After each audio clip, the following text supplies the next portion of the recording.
Yung 1 Samuel chapter 19, verse 18 to 24. Tumakas nga si David at nagpunta kay Samuel sa Rama. Sinabi niya rito ang lahat ng ginawa sa kanya ni Saul. Sumama siyang umuwi kay Samuel sa Nayot at doon nanirahan. May nagsabi kay Saul, si David ay nasa Nayot sa Rama, ngunit nagsugo ito ng mga tauhan upang hulihin si David. Ngunit nang makita ng mga sugo si Saul, ang mga propetang nagsisigawan at nagsasayawan sa pangunguna ni Samuel, nilukuban din sila ng Espiritu ng Diyos, at sila'y nagsisigawan at nagsisipagsayawan, na tulad din ng mga propeta. Nang mabalitaan ito ni Saul, nagsugo siya ng isa pang pangkat, ngunit natulad rin ito sa una. Nang magsugo naman siya ng pangatlong pangkat, ganon din ang nangyari. Nang magkagayon, siya na mismo ang nagpunta sa Rama. Pagdating niya sa may malaking balon ng Seku, ipinagtanong niya kung saan makikita. Makikita sina Samuel at David. Sinabi nang napagtanungan na sila'y nasa Nayot ng Rama, kaya't nagpunta siya sa Rama. Subalit, habang siya naglalakbay papuntang Nayot, nilukuban siya ng Espiritu ng Diyos at siya'y nagsasayaw at nagsisisigaw na tulad ng propeta hanggang sa makarating ng Nayot. Pagdating doon, hinubad niya ang kanyang kasuotan, nagsisigaw at nagsasayaw sa harapan ni Samuel at ni David. Dito nagsimula ang kasabihang, propeta na rin ba si Saul? Amen. So, batay po sa binasa natin sa 1 Samuel chapter 19, verse 18 to 24. Yung title po natin ngayon is, Ang buhay ng Kristiyano ay masayang tunay. Amen. Amen? Amen. So, kwento ko po sa inyo, yung naranasan ko po. Patungkol po dito sa teksto na ating binasa. So habang binabasa ko yung teksto ni 1 Samuel chapter 19 verse 18 to 24. Habang binabasa ko yan, naka-headset ako. So habang binabasa ko siya, akmang-akma naman sa binabasa ko, yung pinapakinggan kong kanta is, ang buhay ng Kristiyano ay masayang tunay. So akmang-akma. So habang binabasa ko siya, alam niyo anong nangyayari? Unti-unti gumagalaw yung aking katawan habang binabasa ko yung Bible. So, habang binabasa ko siya, iba yung nararamdaman ko. So, tuwang-tuwa yung pakiramdam ko na natatawa ako na kung saan para bang nakakaramdam ako ng kapuspusan ng Holy Spirit. So, habang binabasa ko ito, masaya akong nagsasayaw doon sa trabaho ko. Nasa trabaho kasi ako. Every time na magkakaroon ako ng break time, nandun ako sa isang stock room, nagtatago ako doon. So doon ako ng spiritual sa stock room, mag-isa ako doon. So habang nagbabasa ako ng Bible doon sa stock room, nabasa ko ito, kasabay na nakikinig ako ng kanta. So habang nababasa ko na ito, umiindak na yung katawan ko. So habang umihindak na yung katawan ko, may kakaiba ako nararamdaman. Imbis na maging masaya ako sa pakiramdam ko. Pero ang nangyayari, tumutuloy luha ko. Tears of joy ang nangyayari sa akin. Sa sobrang kapuspusan ng Holy Spirit, sumasayaw ako na kung ano yung nararanasan nila, ganun din yung nararanasan ko sa pakiramdam ko na ang saya sa pakiramdam sa presensya ng Diyos. So nakakalimutan ko yung problema na meron ako. So ang nangyayari, dahil na-realize ko ang sarap sa pakiramdam, tumutulo na lang bigla yung luha. Para bang lumuluha ka para sa mga problema mo, pero yung puso mo punong-puno ng saya. Kasi kasama mo yung presence ni Lord. So habang napupuspos sila ng Holy Spirit, doon may plano sila na hulihin si David. Pero nga, ang nangyayari kasi dito, si David nagtago, sumama kay Samuel. So habang naglalakbay sila, kasama ni Samuel si David. So ibig sabihin, tinatago ni Samuel sa likod si David. Nasa likuran lang, napapaligiran lang siya ng mga propeta na kung saan nagsasayaw. So itong si Saul naman, nagpadala ng tauhan para hulihin si David. So nung nagpadala siya ng unang tauhan, ang sabi niya, nasaan po si David? Hinahanap po si David, nandito lang sa tabi ko. Pero bakit hindi nila hinuli? So ang naging sa kanila, hinahanap po ba si David? Nandito lang. Sumama ka sa amin. So sumama yung tauhan, nagpuri din siya, napuspos din sila ng Holy Spirit. So yung mission nila na huliin si David, nakalimutan. So nabalitaan yun ni Haring Saul. Nagpadala ulit siya ng tauhan. So ganun din ang nangyari. O anong hinahanap mo? Sinong hinahanap mo? Si David po. Eto si David, sa tabi ko. Nagpupuri kasama ko. Andyan din yung mga tauhan na pinadala ni Saul. Nagpupuri din sila. So kayo rin, sumama din magpuri sa amin. So nagpuri na rin sila. So, nagpadala na naman si Haring Saul ng panibagong tauhan. Pangatlong tauhan na. Oh, sinong hinahanap ninyo? Si David po. Andito sa tabi ko. Ayan, nagpupurit sumasayaw. Andyan din yung mga kasamahan nyo, nagpupuri na rin sila. Sumama din kayo at magpuri sa amin. So, lahat ng mga tauhan na pinadala ni Haring Saul, yung mission nila, nakalimutan nila. Nawala sa isipan nila yung balak nilang masama labang kay David. Ang sa kanila is kapuspusan ng Holy Spirit. Kaya nga, nung nalaman ni Haring Saul yung bagay na yun, yung tatlong tauhan na pinadala niya grupo, siya na mismo nag-decide. So habang papunta pa lamang siya doon, pinuspos na siya ng Holy Spirit. Napuspos na siya ng Holy Spirit, nandoon pa lang siya sa daan. Ngayon, hindi na niya namamalayan habang naglalakad siya, unti-unti gumagalaw na yung katawan niya. Unti-unti na siyang nagsasayaw-sayaw habang naglalakad. Imbes na yung balak niyang patayin si David, unti-unti nararamdaman niya yung kapuspusan ng Holy Spirit. So pagdating niya doon, nung makita niya si David at si Samuel, sinong hinahanap mo? Si David. Pero hindi na niya balak na hulihin si David. Nagtanggal na siya ng damit. Anong ginawa niya? Siya na mismo nagsasayaw-sayaw na parang baliw. Dahil ganun ang nangyayari kapag puspos ka ng Holy Spirit. Kaya nga yung title natin ngayon, ang buhay ng Kristiyano ay masayang tunay. Madalas hindi natin maunawaan yung buhay ng isang Kristiyano.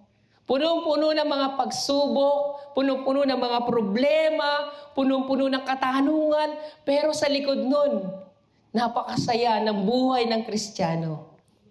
Sa panglabas, nakikita natin ang hirap ng buhay ng isang Kristiyano. Ang hirap sumunod sa kalooban ng Diyos. Pero once na napalapit ka sa presensya ng Diyos, once na napuspos ka ng Holy Spirit, yung problema mo makakalimutan mo. Idadaan mo sa sayaw. Once na napuspos ka ng Holy Spirit, luluha ka na lang at magsasayaw sa presensya ng Diyos. Kita ninyo ang sama ng plano ni Haring Saul, pero nasa harapan na niya si Haring David. Nasa harapan na niya pero wala siyang ginagawa. Anong ginawa ng Diyos? Pinuspos yung tao na yun. So walang makakalapit kay Haring David. So lahat ng mga plano ni Haring Saul, wala. Ginawa niyang mabuti si Haring Saul sa oras na iyon. Kaya tuwing may problema po kayo, lumapit lang kayo sa presensya ng Diyos. Lumapit lang kayo at makakalimutan ninyo yung mga bagay na nararamdaman ninyo sa puso ninyo. So doon ko naunawaan kung kahit na gaano pa kasama si Haring Saul, doon ko na naunawaan na walang imposible sa Diyos. Walang imposible sa Diyos kapag ikaw ay malapit sa Kanya. Gaano man kasama si Haring Saul, once na lumapit siya sa presensya ng Diyos, maging siya man ay madadamay siya sa kasiyahan, kagalakan, na mapupuspos siya ng Holy Spirit. Tignan ninyo, kapag malayo kayo sa Diyos, wala. Punong-puno kayo ng kadiliman. Pero kahit na may problema kayo, nagsimba kayo, ang sarap sa pakiramdam. Kasi naramdaman ninyo ang Panginoon. Sa presensya ng Panginoon, kahit lumuluha ka, mararamdaman mong masaya ang puso mo.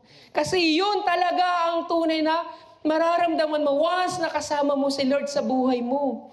Kaya nga si Haring Saul, pinaranas sa kanya ng Panginoon kung ano yung kasiyahan sa pagsunod sa kalooban ng Diyos. Kahit yung mga tauhan niya, naranasan nila iyon. Kaya mga kapatid, gusto niyo bang mapuspos ng Holy Spirit? Gusto niyo bang maranasan yung naranasan ni Haring Saul? Gusto niyo bang maranasan lahat na naranasan nila? Tayong lahat itumayo. Lahat tayo tumayo para maranasan natin yung naranasan nila. Ibigay natin yung papuri para sa Panginoon. Huwag kayong mahiya. Damdamin ninyo yung presence ng ating Panginoon. Asan yung kaninang ganun? Bigay mo kay Brother Vincent. So sa lahat ng mga nasa Zoom, lahat ng nasa live, maranasan natin na tayo'y mapuspos ng Holy Spirit. Brother Bert, dito ka sa harapan. Sasayaw ka.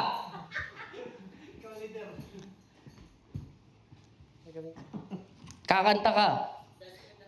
So, lahat tayo, alisin niyo yung problema sa puso niyo. Hayaan ninyong kumilos sa Holy Spirit. Lahat tayo ay magsayaw, maging malaya kayo. To serve the Lord is a great thing. To serve the Lord is a great thing. To praise the Lord, walking in the light of walk, walk, walk, walk in the light. Walk, walk, walk, walk in the light. Walk, walk, walk, walk in the light. Walking. Brother Kevin! Brother Chris! It's a great day to love the Lord. It's a great day to love the Lord. Walking in the light of God. Walk, walk, walk, walk in the light. Walk, walk, walk, walk in the light. Walk, walk, walk, walk in the light. Walking in the light of God. Enjoy ninyo! To praise the Lord. It's a great day to praise the Lord. Walking in the light of God. Walk, walk, walk, walk in the light. Walk, walk, walk, walk in the light. Walk, walk, walk, walk in the light. Walking in the light of God. Buhay ng Kristiyano ay masayang buhay. Amen! Masayang buhay. Amen! Ang buhay ng Kristiyano ay masayang buhay. Amen! Masayang buhay. Ang buhay ng Kristiyano ay masayang buhay. Amen! Amen! Ang buhay ng Kristiyano ay masayang buhay. Ay masayang buhay. Ay lumilipad, ay mahal ng Diyos, di kumukupas. Ang mga ibon na lumilipad, ay mahal ng Diyos, di kumukupas. Huwag ka nang malungkot. Oh, praise the Lord. Ang mga isro, mga puno na lumilipad, ay mahal ng Diyos, di kumukupas. Ang mga yuno na namumunga, ay mahal ng Diyos, di kumukupas. Huwag ka nang malungkot. Huwag ka nang malungkot! Praise the Lord. Na isla na lumalagot, ay mahal ng Diyos, di kumukupas. Ang mga isla na lumalagot, ay mahal ng Diyos, di kumukupas. Huwag ka nang malungkot. Oh, praise the Lord. Jesus ang lahat sa buhay. Amen! Masaya! Masaya! Si Jesus ang lahat sa buhay. Kung kaya masaya. Masaya! Masaya! Problema ay dumarating, ito'y kanyang lulutasin. So, si Jesus ang lahat sa buhay. Kung kaya masaya. Lord, fill my road. Come fill my life. Come take my hand and walk with me. Come fill my world. Come fill my life. Come take my hand and walk with me. Jesus ang lahat sa buhay, kung kaya masaya. Amen! Kalimutan yung problema. Ang lahat sa buhay, kung kaya masaya. Masaya!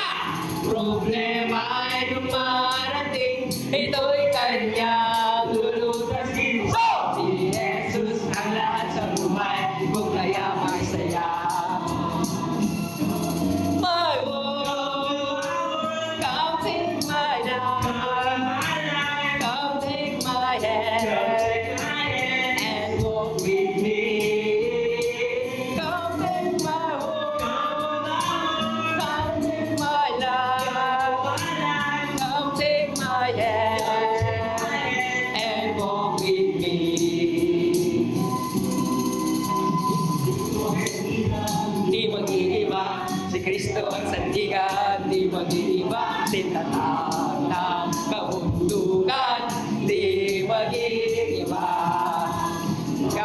sandigan, di magigiba. Si Yahweh ang sandigan, di magigiba. Si tatak ng kabundukan, di magigiba.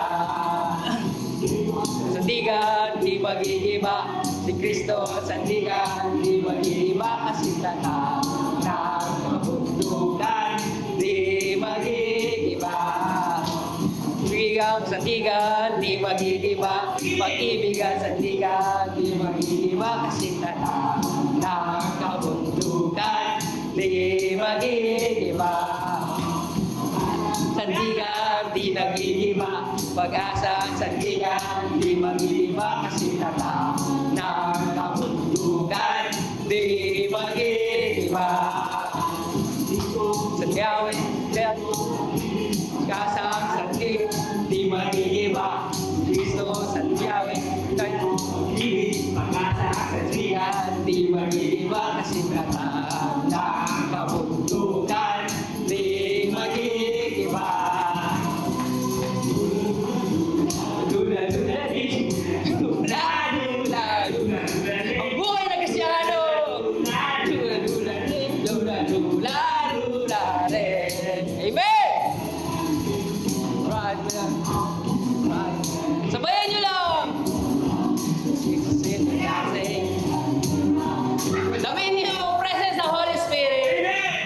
Lula, lula, lula, lula, lula, rin.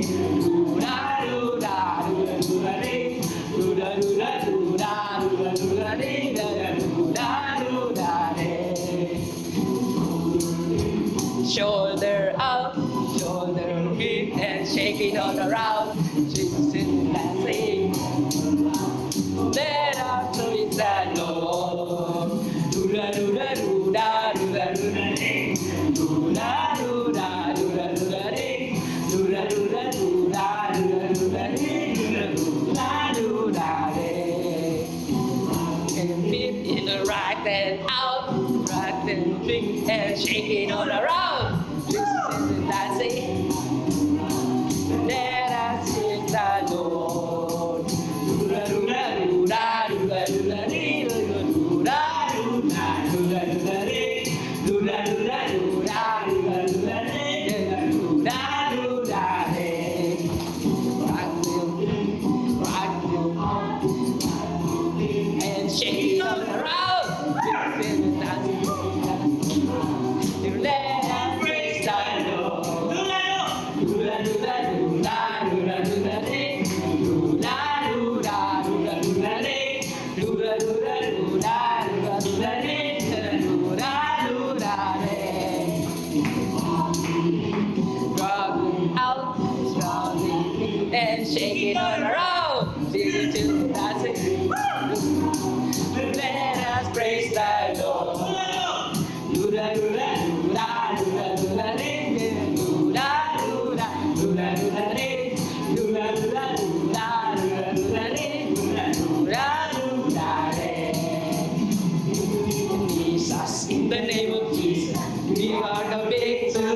Amen! In the name of Jesus, in the name of Jesus, we are the victory. Name of Jesus, and they say, Simay ka daw! Hindi ko alam the victory. In the name of Jesus, in the name of Jesus, there is love, power, despite all of His love. Jesus is so kind to end the night, despite of His love, His battle over me is down. Alive, alive forevermore. My Jesus is alive. Alive, alive, alive forever. My Jesus is alive forevermore. Sing hallelujah, sing hallelujah. My Jesus is alive forevermore. Sing hallelujah, sing hallelujah. My Jesus is alive. Clap, clap, clap, I'm gonna praise the Lord. Clap your hands.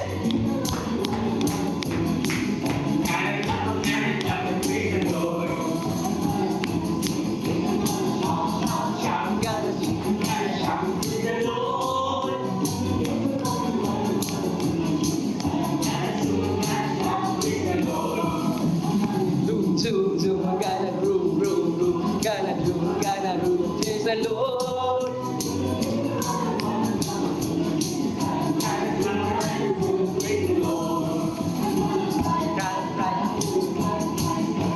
Purihin ang Panginoon.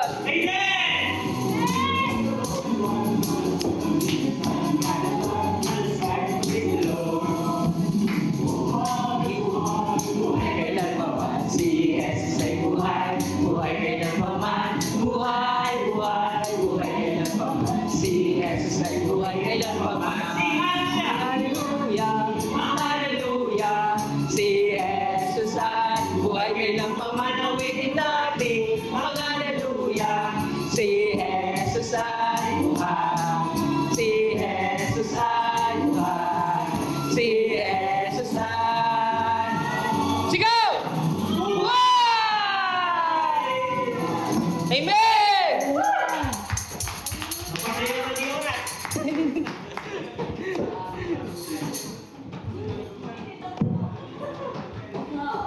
Ang sarap, di ba? Ganon ang pakiramdam ni Haring Saul. Ganon ang pakiramdam ni David. Ganon din yung mga tauhan.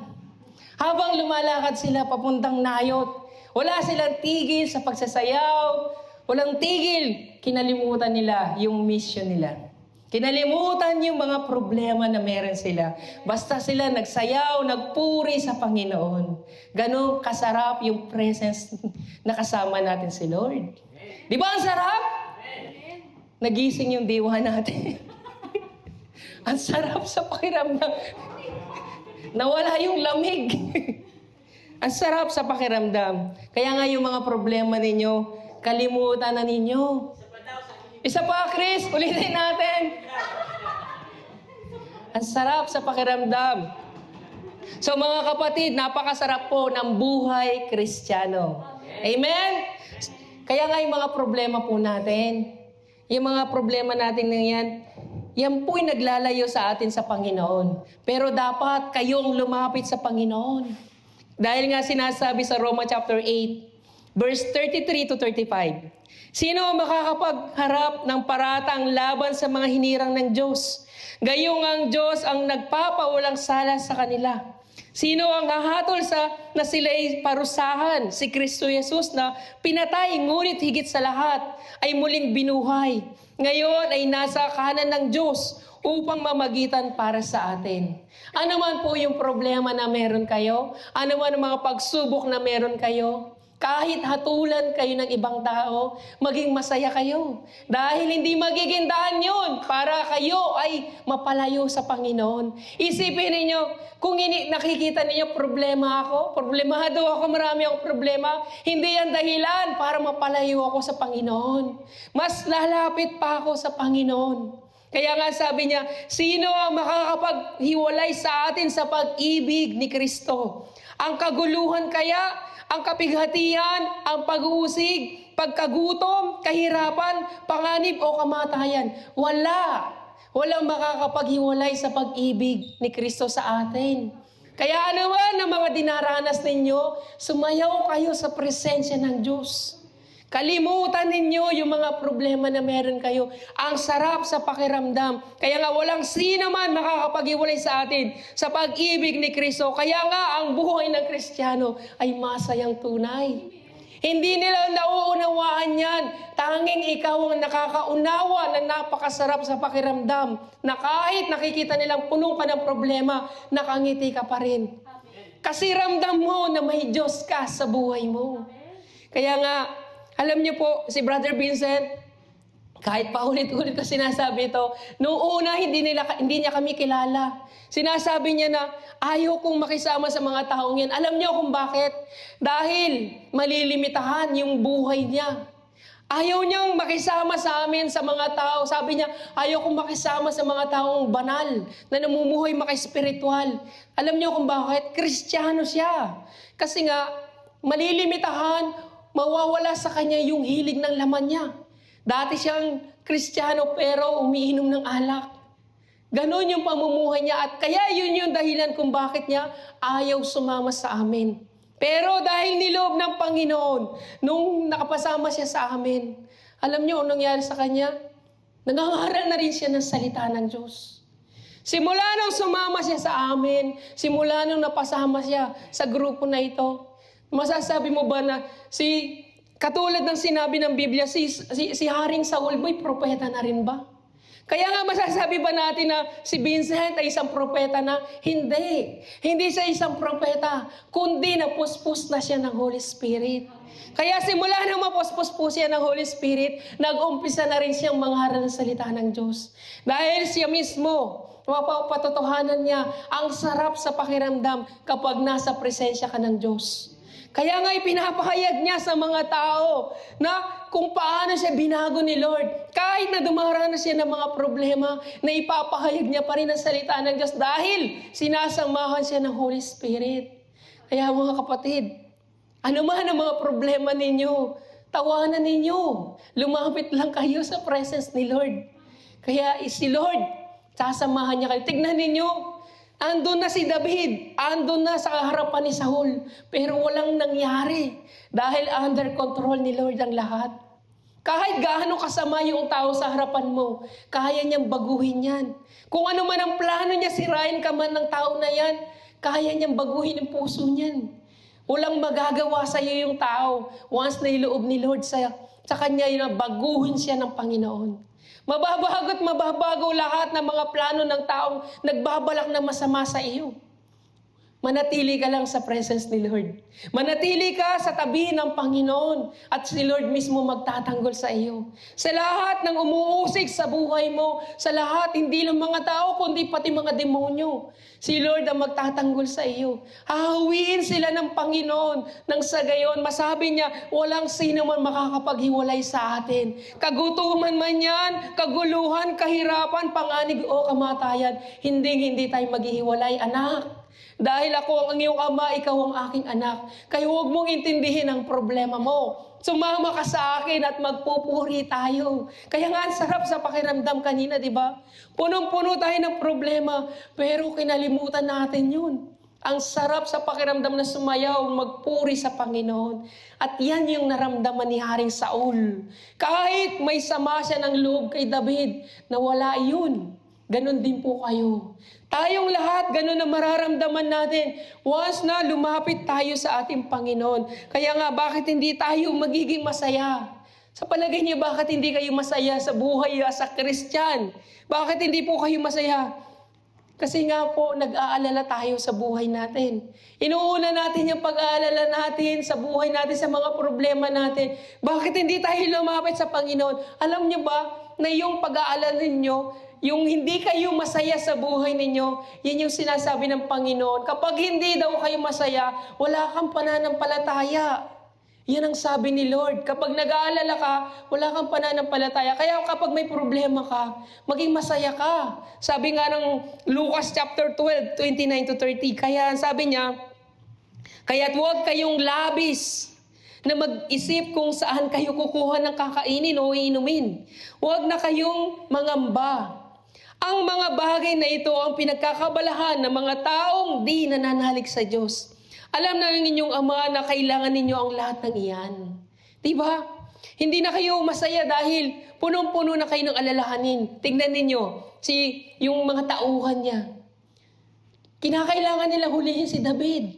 May mission sila. Maging si Haring Saul man, may mission siya na hulihin si David. Pero yung bagay na iniisip nila is nawala dahil pinuspos na sila ng Holy Spirit. Pinuspos na sila, isinantabi nila yung kanilang balak laban kay David. At sila'y nagpuri ng sama-sama dahil silang lahat ay napuspos ng Holy Spirit. Kaya nga po, kapag may mga problema kayo, kapag yung asawa mo may problema, isayaw mo na lang. Halika rito, habang nagagalit sa sumayaw kayong dalawa. Magpuri kayo kay Lord. Napakasarap magpuri sa presence ni Lord. Kung may mga problema kayo, sabihin mo sa asawa mo, umawit na lang tayong papuri kay Lord. Mawawala din ang problema natin. Si Lord ang bahalang magbibigay sa inyo ng tulong. Para na sa ganyan, magkaroon kayo ng kapayapaan sa puso nyo. Kaya nga po mga kapatid, tignan ninyo ang nangyari kay David. Maging si David man ay umasa kay Propeta Samuel. So umasa siya kay Propeta Samuel na kung saan alam niya na si Propeta Samuel ay sinasamahan ng Diyos. Kaya po, sinasabi ko sa inyo, kaya kahit na mabigat po yung problema ninyo, magsimba kayo. Alam niyo kung bakit? Kahit si David man ay umasa kay Propeta Samuel. Alam niyo kung bakit? Kasi puspos yan ng Holy Spirit. Kung kayo may mga problema, hindi na kayo mapupuspos pa ng Holy Spirit. Hindi nyo na mararamdaman yan. Kaya magsimba po kayo. Alam niyo kung bakit? Kasi dahil hindi kayo puspos, yung ibang tao ang tutulong sa inyo. Ang ibang tao ang tutulong sa inyo para ipag-pray kayo. Sila mismo magdarasal para sa mga problema mo. Katulad po ni David, problemado siya kay Saul. Hinahabol siya. Pero nagtago siya. Lumapit siya sa mga taong puspos ng Holy Spirit. O anong nangyari? Nakalapit ba si Saul? Hindi siya nakalapit. Hindi inallowed ni Lord. Kaya nga sabi niya sa Mateo chapter 18 verse 20, sapagkat kung saan nagkakatipo ng 2 o 3 sa aking pangalan ay naroon ako sa gitna nila. Problemado si David pero 2 sila. So pinagpala si David. Iningatan siya ng Panginoon. Kaya kung kayo may mga problema, pumunta kayo ng simbahan. Yung mga miyembro niyo magdarasal para sa inyo. Kung may 2 o 3 magdarasal sa pangalan ng Panginoong Yesus, kasama natin si Lord sa buhay natin. Hindi ka na nag-iisa ngayon. May problema ka man sa buhay mo, sa personal na problema mo, hindi ka na nag-iisa. Problema na natin lahat ng yan. At huwag kang mag-alala dahil nasa kalagitnaan natin si Lord, si Jesus Christ sa buhay natin. Kaya nga sabi niya sa Santiago chapter 5, verse 14 to 16, kung kayo'y may sakit, ipatawag ninyo ang mga pinuno ng iglesia upang ipanalangin kayo at pahiran ng langis sa pangalan ng Panginoon. Pagagalingin ng Diyos ang may sakit dahil sa panalangin na may pananampalataya. Palalakasin rin siya muli ng Panginoon at patatawarin ng kanyang mga kasalanan. Kaya nga ipagtapat ninyo sa inyong mga kapatid ang inyong mga kasalanan at ipanalangin ninyo ang isa't isa upang kayo gumaling. Malaki ang nagagawa ng panalangin ng taong matuwid. Diba? Malinaw. Malinaw na hindi mo kayang gawin mag-isa. Kinakailangan mo yung mga kapatiran mo. Lumapit ka sa kanila, ipagtapat mo. O bro, ano bang problema mo? Alam niyo si Brother Vincent, kahit na ako'y nangangaral ng salita ng Diyos, kahapon nagkaroon kami ng matinding problema. So kami dalawa ng aking asawa, stress na kami, hindi na kami makapagdasal. So sinong tinawag kong magdarasal para sa amin? Si Brother Vincent. Siya yung pinag-lead kong magdarasal para sa amin. Dahil hindi na kami puspos ng Holy Spirit, kinakailangan namin ng isang tao magdarasal na puspos ng Holy Spirit. Kaya nga sabi niya, malaki ang nagagawa ng panalangin ng taong matuwid. Kaya nga kailangan po ninyo yung mga kapatiran na ito. Umasa kayo sa mga taong puspos ng Holy Spirit. Samahan niyo yung mga taong puspos ng Holy Spirit, hindi yung mga tao na wala sa kanilang Holy Spirit. Kaya nga huwag po kayong makikisama sa mga negatibong tao. Sa mga tao na kung saan ang bit-bit nila ay puro chismis. Sa mga tao na ang bit-bit nila ay puro mga problema. Sa mga tao nagsishare sa inyo na puro problema, na para bang ang buong mundo ay nasa kanya na ang lahat ng mga problema.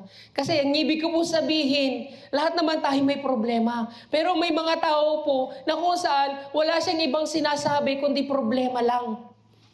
Parang wala na siyang Diyos. Wala ka na bang magandang good news na ibabalita sa akin? Problema ni ano, ikukwento mo, problema ni ano, ang dami mo nakagilap na mga problema ng kwento ng ibang tao. Huwag po kayong makikisama sa ganyan. Dahil yung problema na binabahagi niya sa iyo ay magiging problema mo na. Makisama po kayo sa mga taong puspos na Holy Spirit. Dahil yung problema mo, hindi masusolusyonan ng mga taong namumuhay ng negatibo. Dahil sila man, nagsishare sila ng mga problema kasi gusto nila. May bahagi nila yung problema nila sa iyo. Problemado ka rin naman. So madadagdagan pa ang problema mo. Problema na nga ako, dadagdagan mo pa ang problema ko. Ang dami ko pang problema. Pero kung may lumapit sa iyo, kapatid, halika rito, ipagdasal natin ang problema mo. Wala siyang problema, magkakaroon ka ng solusyon sa problema mo. Dahil ipagdarasal ka ng iyong kapatid. Kaya nga, huwag kayong lalapit o huwag kayong makikisama sa mga taong puro negatibo lang ang bukang bibig na mga taong yan. Dahil ibabagsak kayo sa buhay ninyo. Ano sabi ng Biblia sa Santiago chapter 4, verse 4 to 5? Mga taksil, yun ang tawag ni Lord. Mga taksil, hindi ba ninyo alam na kapag nakikipagkaibigan kayo sa sanlibutan, ay kinakaawan naman ninyo ang Diyos? Ang sinumang nagnanais na maging kaibigan ng sanlibutan ay kaaway ng Diyos. Malinaw po, di ba? Ang nais ng Panginoon, makipagkaibigan ka sa mga taong espiritual. Nang sa gayon, yung problema mo, kayong lahat ay magtulungan sa buhay espiritual. Hindi kayo nagtutulungan sa mga bagay na negatibo, chismis dito, chismis doon, anong problema nun. Although na pinag-uusapan niyo yung problema ng tao, hindi nagkakaroon ng solusyon dahil walang nagdarasal sa mga problema ng bawat isa. Kaya nga po mga kapatid, lumapit tayo. Hindi kayo ang dapat paakay. Hindi kayo dapat ang magpapaakay sa mga negatibong tao, kundi kayo mismo ang mag-aakay sa kanila sa liwanag. Kung sila ay nasa kadiliman, puro problema, ikaw na nasa liwanag, akayin mo sila. Ay ganon ang nangyari kay Haring Saul.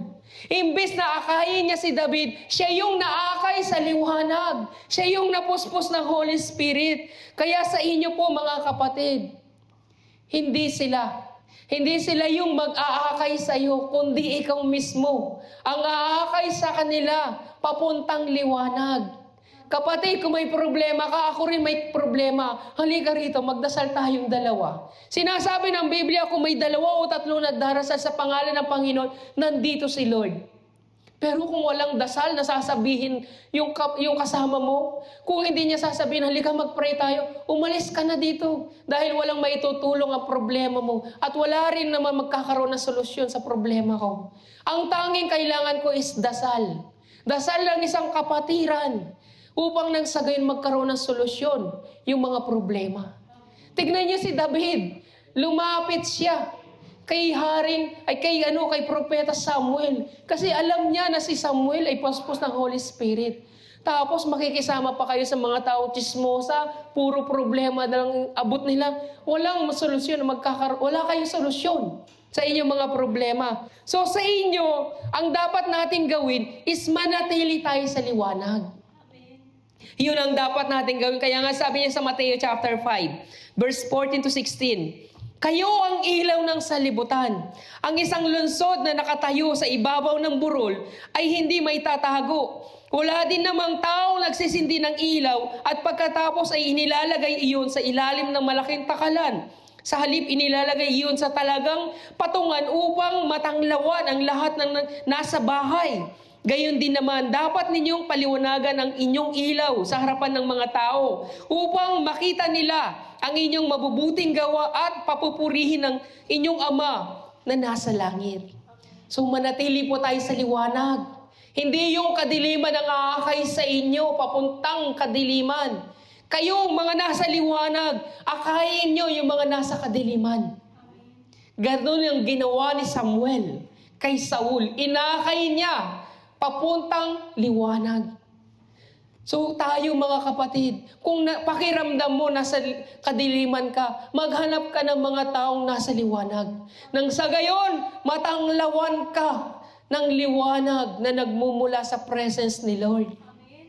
Nang sa gayon yung problema mo, magkaroon ng kagaanan. Dating kaaway ni David, magkatabi na silang nagsasayaw-sayaw sa presensya ni Lord. Katabi na niya si Haring Saul. Nakinalimutan yung awayan nilang dalawa. So silang dalawa, magkasabay na sila nagpupuri. Wala nang alalahanin, wala nang kapighatihan, wala nang takot, kundi puspos ng Holy Spirit. Ganon yung naramdaman niya. Kaya lumapit kayo sa mga kaibigan niyo na puspos ng Holy Spirit, makakalimutan ninyo ang problema ninyo. Dahil sama-sama kayo magdarasal sa mga problema na meron kayo. Higit sa lahat, nasa gitna ninyo ang ating Panginoong Jesucristo. Ang sarap, di ba? Kaya nga po, kahit na inuusik kayo dahil sa pagsunod ninyo sa Panginoon, manatili pa rin tayo sa liwanag. Daigin ninyo ng mabuti ang masama, sabi nga ng Biblia. So kahit na dumaranas kayo ng mga pag-uusik, kahit na negatibo na ang sinasabi sa inyo ng katabi mo, huwag mong i-accept. Isarado mo ang tenga mo. Kaya nga sabi ng Biblia, daigin na mabuti ang masama. Huwag mong ipasok. Huwag mo nang dagdagan ang problema mo. Huwag mo nang ipasa sa akin yung negatibo mo, kapatid. Kung may problema ka, magdasal ka sa Panginoon. Manampalataya ka sa Panginoon. Hindi yung chismis ang dala mo sa akin. Dahil ang chismis na yan ang magdadala sa akin sa impyerno. Dahil ang chismis na yan yung magdadala ng negatibo sa buong bahay ko. Umalis ka dito kung ayaw mo na mapalayas talaga kita. Huwag niyong i-accept ang chismis sa loob ng bahay. Dahil mag-ahari po sa loob ng tahanan yung demonyo. Dahil hinayaan ninyo na makapasok ang demonyo, binuksan ninyo yung puso niyo sa bagay na yun, huwag ninyong papakinggan. Daigin ninyo na mabuti ang masama. Sabihin niyo sa kanila, magdasal ka na lang kapatid. Baka sakali makilala mo si Lord sa buhay mo. Yun na lang ang sabihin niyo. So, yung bagay na kung saan, nais ng Panginoon na hanapin ninyo ang presensya niya. Sa Kanya kayo umasa. So nais ng Panginoon, manatili kayo sa liwanag. Ano man ang ginagawa ng demonyo, ano mang hakbang, kahit gaano pa kadaming padala ng demonyo sa inyo, na hukbo ng mga demonyo, once na nananatili kayo sa liwanag, once na kayo'y puspos ng Holy Spirit, walang mangyayari sa inyo. Hindi makakapasok yung demonyo sa buhay ninyo. Dahil nananatili kayo sa liwanag. Dahil sa puso ninyo, nandyan yung Holy Spirit. Kaya nga sabi niya sa 1 John, sa aklat ng 1, chapter 1, verse 5, nagliliwanag sa kadiliman ng ilaw at hindi ito nagapi kailanman ng kadiliman. So manatili kayo sa liwanag. Kung may problema kayo, manatili kayo sa liwanag. Kaya nga sinabi niya, wala pang nakagapi sa liwanag. Kung mananatili kayo sa liwanag, kahit punong-puno kayo ng problema, mananatili kayong nakatayo. Dahil ang magiging sandigan ninyo sa buhay ninyo ay ang ating Panginoong Jesucristo. Huwag kayong lalayo sa liwanag. Huwag kayong lalapit sa kadiliman. Ang ibig ko sabihin, sa mga tao na kung saan puro kadiliman, lumapit kayo sa liwanag. Ang liwanag na yan, wala pang nakatalo. Kahit ang demonyo, hindi kayang talunin ang liwanag. So lumapit tayo sa ating Panginoon. Dahil kung namumuhay kayo sa liwanag, yung mga tao nasa salibutan na namumuhi sa inyo, kahit na namumuhi sila sa inyo, wala silang magagawa dahil panik sa inyo ang liwanag. Walang magagawa ang mga tao, yung mga tao na kung saan, kahit ang mga demonyo pa, walang magagawa.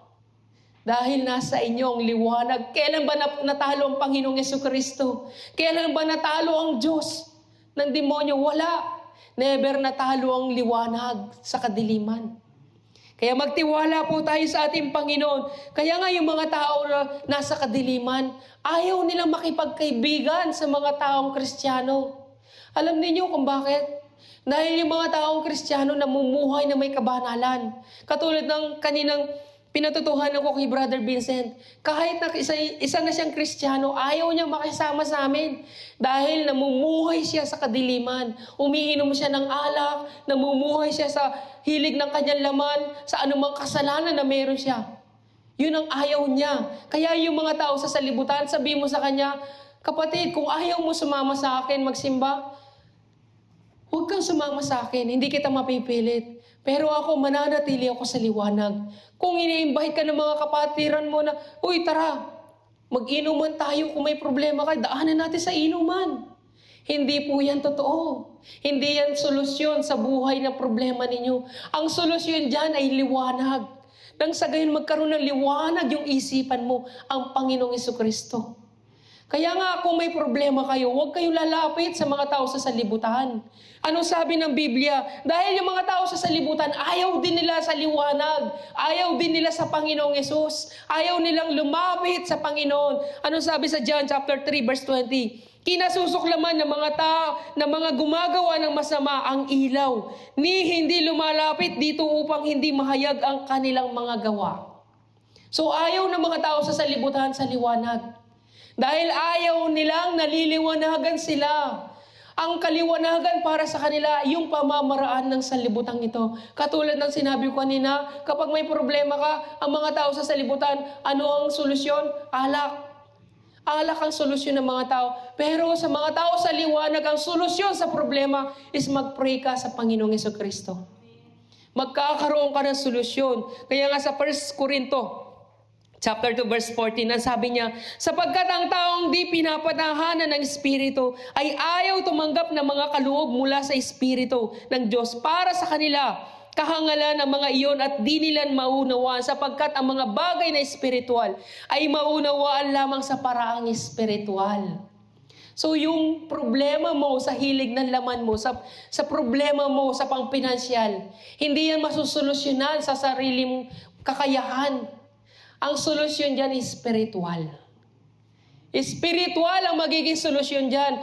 Spiritual na labanan, ipagdasal natin yan, iluhod natin ang mga problema mo. Nang sa gayon, magkaroon ng solusyon.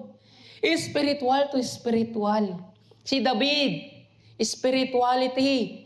At si Propeta Samuel ay spiritual. Idinulog niya, sinabi niya, dito basahin natin, anong sinabi niya? Ito sinasabi ko sa inyo. Tumakas nga si David sa verse 18. Tumakas nga si David at nagpunta kay Samuel sa Rama. Sinabi niya rito ang lahat ng ginawa sa kanya ni Saul. Nagsumbong si Haring Saul, ay si David, sa mga bagay na nangyayari sa kanya.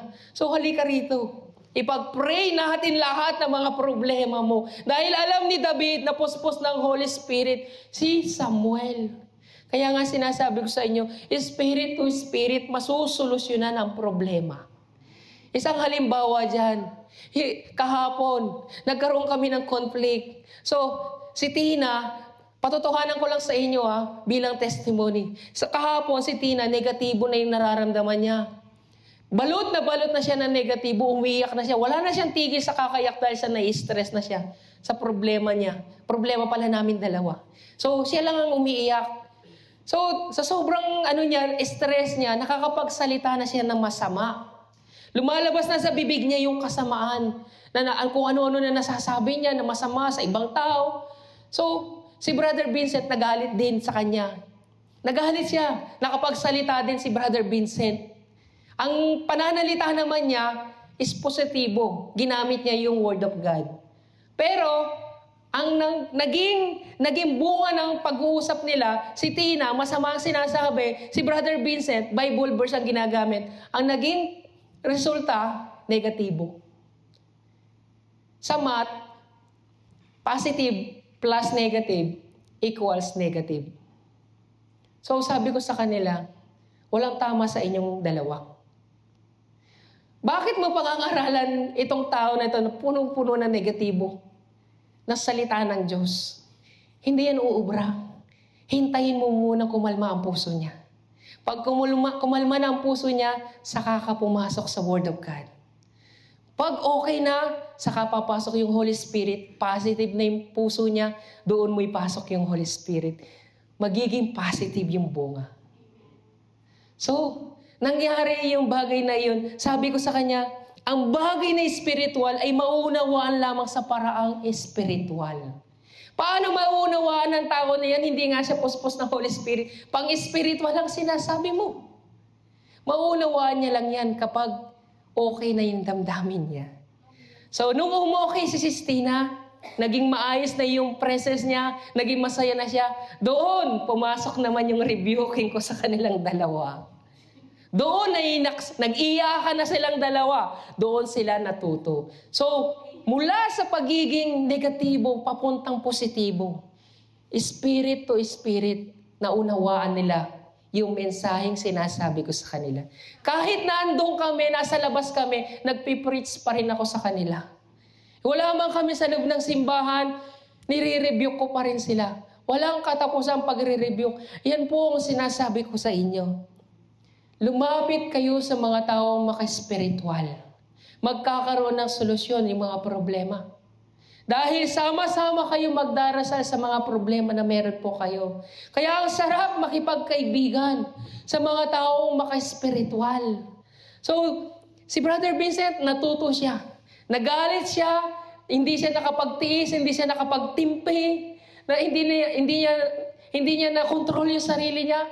In the end, natutunan niyang magkaroon ng control sa sarili. Akala niya na porke marami siyang alam sa salita ng Diyos, pwede ka nang bumanat. Pero ang sabi ko sa kanya, hindi sa lahat ng oras banat tayo ng banat sa salita ng Diyos. Kinakailangan unawain mo muna yung sitwasyon ng tao. Intindihin mo muna yung sitwasyon ng tao. Pakinggan mo muna kung ano ang kwento niya. Saka mo siya banatan sa salita ng Diyos. Kapag alam mo na yung sitwasyon niya. Kaya nga si David, pinaliwanag niya muna yung problema niya. Saka sila napuspos ng Holy Spirit. Kaya nga po mga kapatid, yung mga aral na ito na binibigay sa atin ng Panginoon, yung pakikibahagi natin sa presence ng ating Panginoon. Kung ano man po yung dinaranas natin mga problema, dapat tayong matutong lumapit sa presence ni Lord. Kaya nga po mga kapatid, ayaw ng mga tao na lumalapit sa liwanag. Ayaw nila na lumalapit sa katotohanan. Ayaw nila na nare-rebuke sila. Ayaw nila tinatama sila. Yung lumalabas sa kanila is emotion. Emotion lang yung lumalabas sa kanila. Namumuhi sila sa katotohanan. Namumuhi sila sa mga taong nagpapahayag ng katotohanan. Ayaw nila makakarinig ng katotohanan patungkol sa kasalanan. Pero pilit na inihayag ng Panginoon. Pilit nang inihayag ng Panginoon yung kasalanan. Alam niyo kung bakit? Nang sa gayon, makalapit kayo ng tuluyan sa Panginoon. Nais ng Panginoon na tayo mag-repent sa ating mga kasalanan. Nais ng Panginoon na malinis tayo sa ating mga kasalanan. Pero para sa mga tao, yung ginagawa na pagpapahayag ng salita ng Diyos na kung saan inihahayag yung kasalanan, ito ay isang masama. Para sa maraming tao. Kaya nga sabi niya sa Tito, chapter 1, verse 15 to 16, malinis ang lahat ng bagay sa may malinis na isipan. Ngunit sa masasama ay di sumasampalataya. Walang bagay na malinis sapagkat marumi ang kanilang budhi at ang isipan. Ang sabi nila ay kilala nila ang Diyos, ngunit hindi naman ito nakikita sa kanilang mga gawa. Sila'y kasuklam-suklam sa wail at hindi nakakagawa ng anumang mabuti. Para sa ibang tao po mga kapatid, yung pagpapahayag po ng salita ng Diyos na pagre-rebuking, para sa mga tao is masama. Masama sa pakiramdam nila, masama sa pangunawa nila, na kung saan hindi nila tinatanggap yung rebuking. Dahil sa puso nila, malinis ang bagay na may malinis na puso, yung isipan. Ngunit masama, sabi niya sa masama ay di sumasampalataya, walang bagay na malinis. Kahit na isang bagay ng rebuking yan, kung masama sa puso mo, hindi ito magiging malinis. Kaya nga po mga kapatid, ang salita ng Diyos ay Diyos. Yung tao lang pong nag-iisip na masama ang salita ng Diyos. Yung mga tao lang nag-iisip na ang pahayag sa salita ng Diyos na rebuking ay masama. Ang tao lang nag-iisip na masama. Sapagkat ang salita ng Diyos ay Diyos. Ang salita ay nagkatawang tao. Ang Diyos ay salita ng Diyos. Kaya nga po, hindi nyo ba alam na ang salita ng Diyos kapag kinain ninyo, inaccept ninyo, ito'y katulad ng isang pulot-pukyutan. Yan po ang sinasabi ng Biblia. Na ang salita ng Diyos ay katulad ng isang pulot-pukyutan. Pero kapag ito'y linulok mo na, ito'y papait na parang isang mapait sa sikmura. Alam niyo kung bakit? Kasi po yung rebuking, napakasakit sa puso. Mapait ito sa pakiramdam. Matamis na parang pulot-pukyutan. Pero kapag pumasok sa puso natin, ang sakit, di ba? Ang sakit kapag nire-rebuke tayo. Kaya nga sinasabi ng Biblia na ang salita ng Diyos kapag kinain mo, ito'y mapait sa sikmura. Kaya ganyan kasakit yung rebuking. Kaya huwag na kayo mag-expect na kung saan magpipreaching tayo na puro pulot pukyutan. Matatamis na pananalita. Pero ang dulo noon ay mapait sa puso. Kaya po mga kapatid, huwag na kayong magtaka kung kayo nire-rebuke ng inyong mga pastor, natural lang na masasaktan kayo. Dahil ang salita ng Diyos ay mapait sa pakiramdam. Kaya nga sabi niya sa Revelation chapter 10 verse 7 to 11, sa araw ng hipan ng ikapitong anghel, ang kanyang trumpeta, isasagawa na ng Diyos ang lihim niyang plano, gaya ng ipinahayag niya sa mga propeta na kanyang mga lingkod.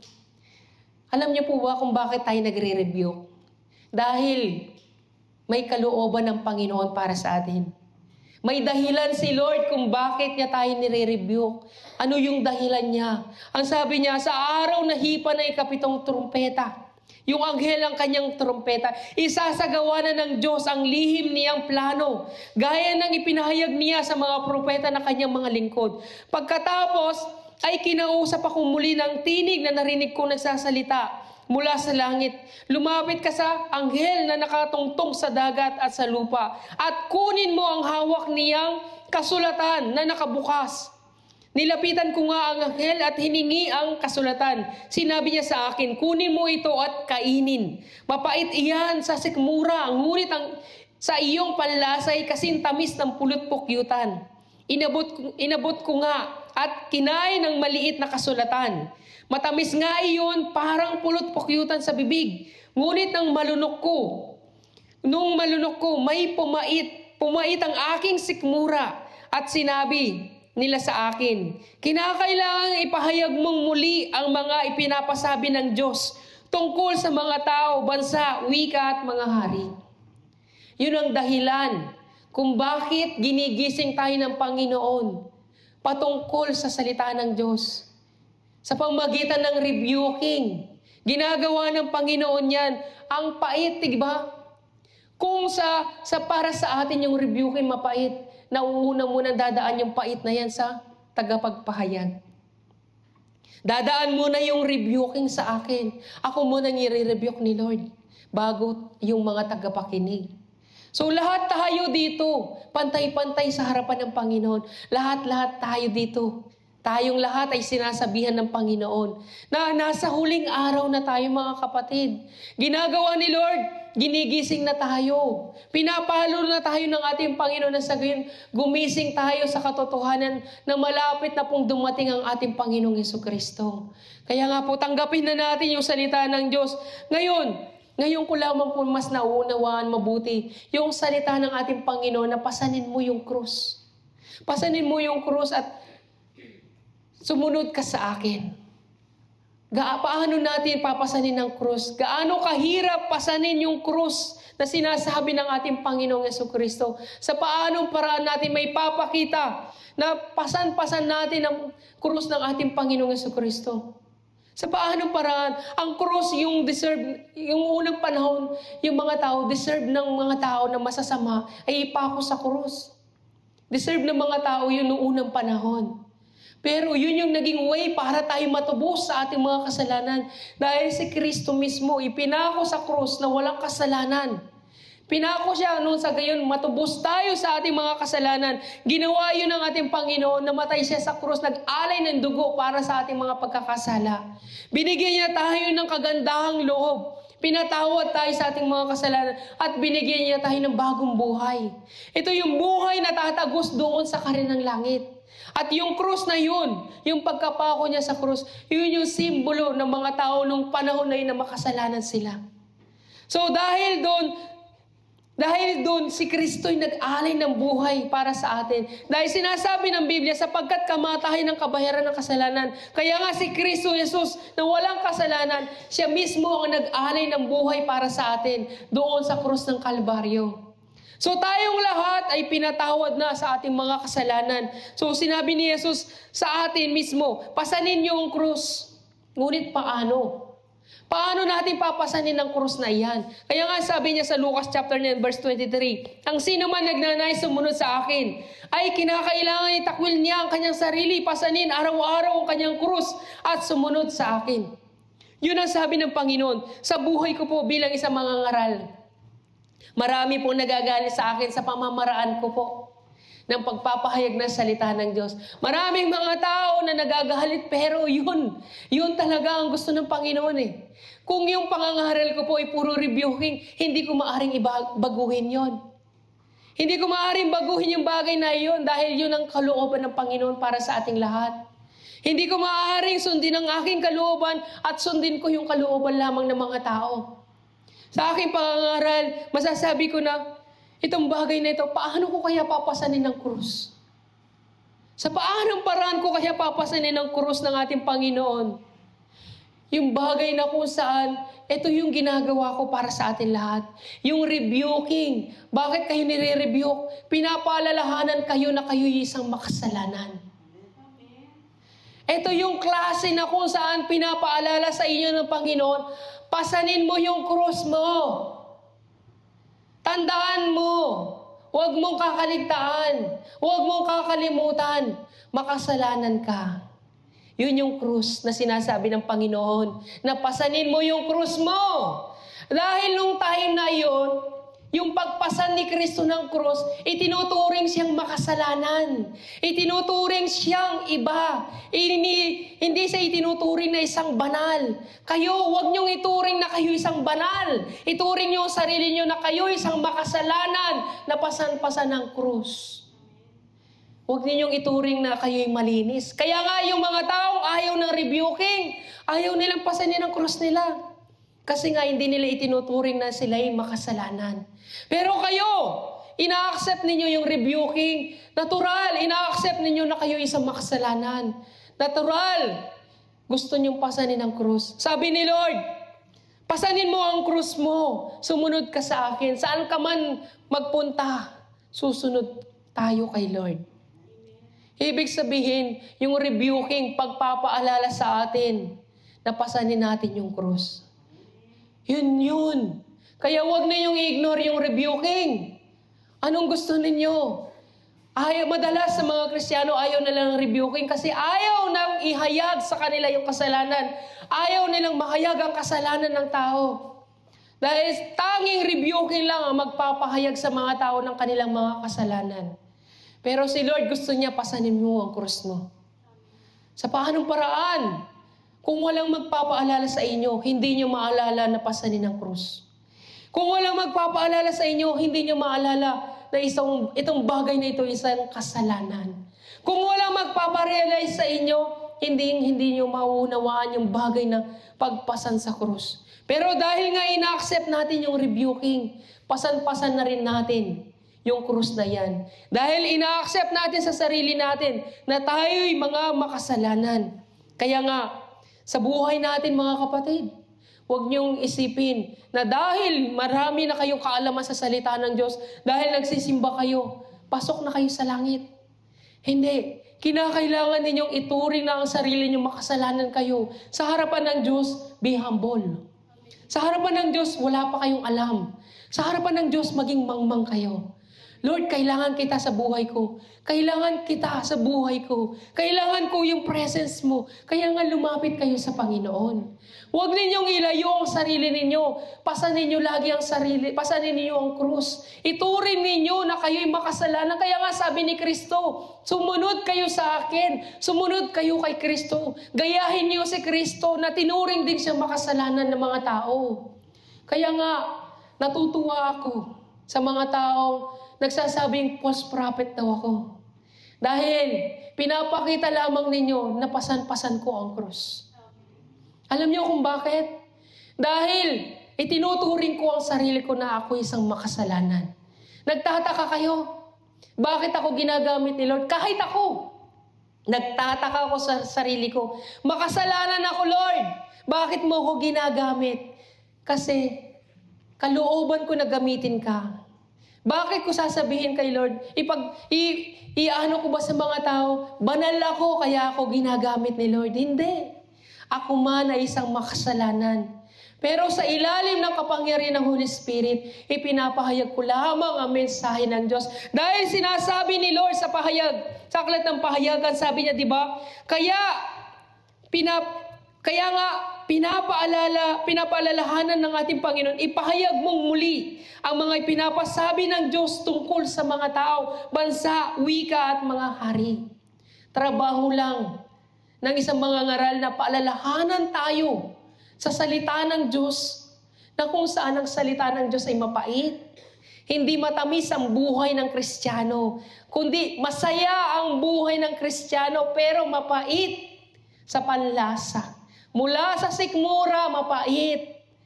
Pero masasabi natin, napakasaya ng buhay ng Kristiyano. Alam niyo kung bakit? Sabi ni Lord, mahalin mo ang kaaway mo. Ang saya, di ba? Para bang iisipin mo, Lord, ang saya. Ang saya, Lord. Mamahalin kong kaaway ko, Lord. Ang saya. Pero, no choice. Maging masaya ka na lang, anak. Patawarin mo yung taong nagkasala sa iyo. Sabi ni Lord, kapag sinampal ka sa kabila, ibigay mo rin yung sa kabila. Huwag ka nang umimik, anak. Ang saya, di ba, ng buhay Kristiyano? Di ba? Ang saya ng sumunod sa kalooban ng Diyos. Sabi ni Lord, isuko mo lahat. Ang saya, di ba? Huwag kang mamuhay sa salibutan. Mamuhay ka na may kabanalan. Ang saya ng buhay Kristiyano, di ba? Lord, ang saya. Di ba? Ang saya. Pero sa puso natin, ang pait ng pagsunod sa salita ng Diyos. Mapait dahil yan ang sinasabi ng Biblia. Kapag kinain mo yung salita ng Diyos, mapait sa sikmura. Kaya yung kaaway mo, kahit ayaw mo, patawarin mo. Kasi mapait sa sikmura yung pagsunod sa kalooban ni Lord. Pero ang saya, napakasarap sa pakiramdam ng buhay ng Kristiyano. Hindi man natin maunawaan at hindi man maunawaan ng ibang tao, basta ikaw lang nakakaramdam, masaya ka. Diba? Ang sarap sa pakiramdam na sumusunod tayo sa kalooban ng Panginoon. Hindi yung puro tayo problema. Yung iniisip natin. Maging masaya kayo. Tignan niyo si David nung nakuha niya yung tabernakulo. Yung kabang ng Panginoon. Nagsasayaw siya na parang isang baliw. Baliw siyang nagsasayaw papasok sa lungsod nila. Maging ganun tayo, mga kapatid. Magpakasaya kayo sa bagay na kung saan kasama ninyo ang Panginoon sa buhay ninyo. Huwag kayong ma-stress. Kung kinai-stressan yung asawa ninyo, huwag nyo nang kai-stressan yan. Sabihin mo na lang, Lord, napakasaya ng buhay Kristiyano. Napakasaya ng buhay Kristiyano, Lord. Lord, ang dami kang utang. Ang saya ng buhay ng Kristiyano. Huwag na kayong malungkot, maging masaya kayo. Kung may karamdaman kayo, sabihin niyo na lang, Lord, ang saya ng buhay Kristiyano. Amen, di po ba? Kasi kapag sinasabi niyo masaya ang buhay ng Kristiyano, nakakalimutan ninyo yung mga problema sa buhay. Dapat ninyong maramdaman yung presence ni Lord. Kaya masasabi natin na ang buhay ng Kristiyano ay napakahiwaga. Kaya magtiwala tayo sa ating Panginoon. Yung reliyon natin, mahiwaga dahil alam niyo kung bakit? Sumasamba tayo sa Diyos na hindi nakikita.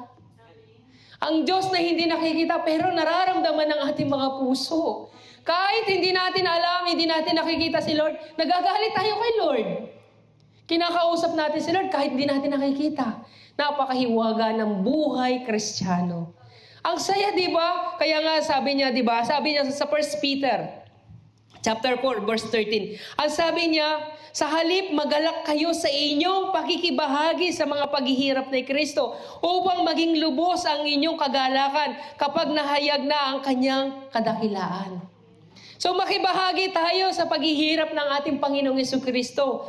Kung sa kanila, ayaw nilang mag-repent sa kanilang mga kasalanan, kayo kapag kayo'y sumunod sa ating Panginoon, ibinibilang nyo na ang sarili nyo na makasalanan.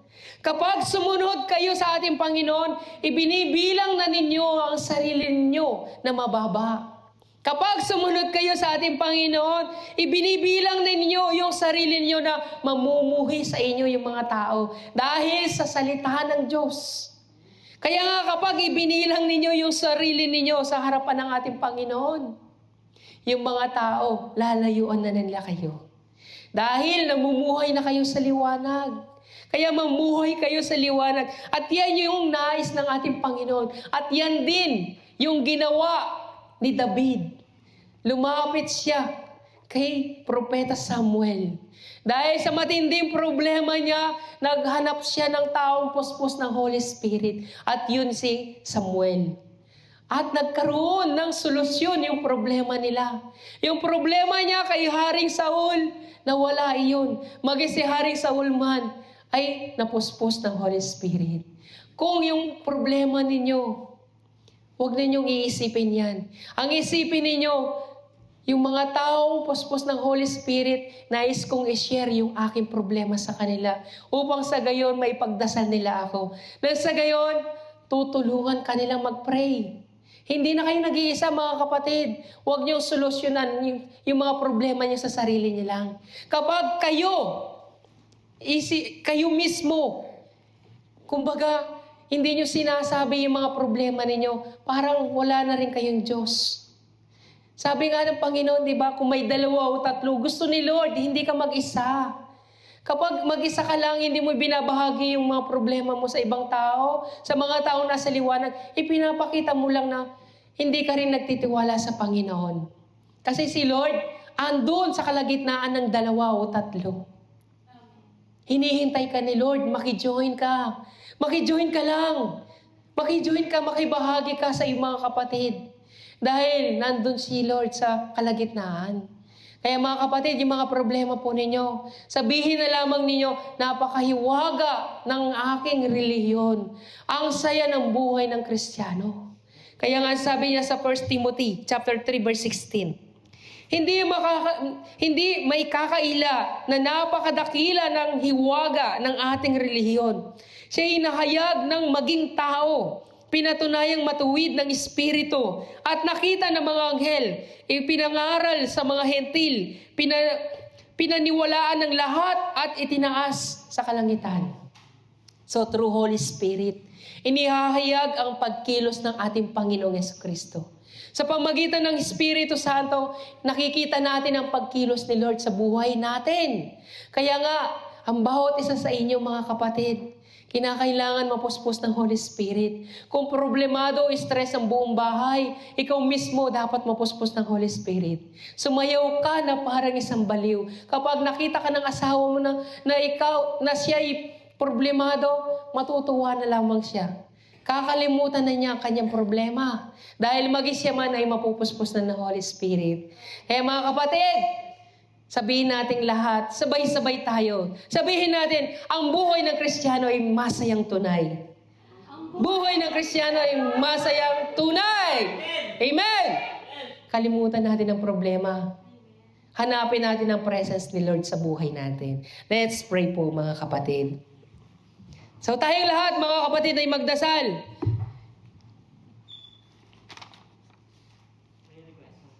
Okay.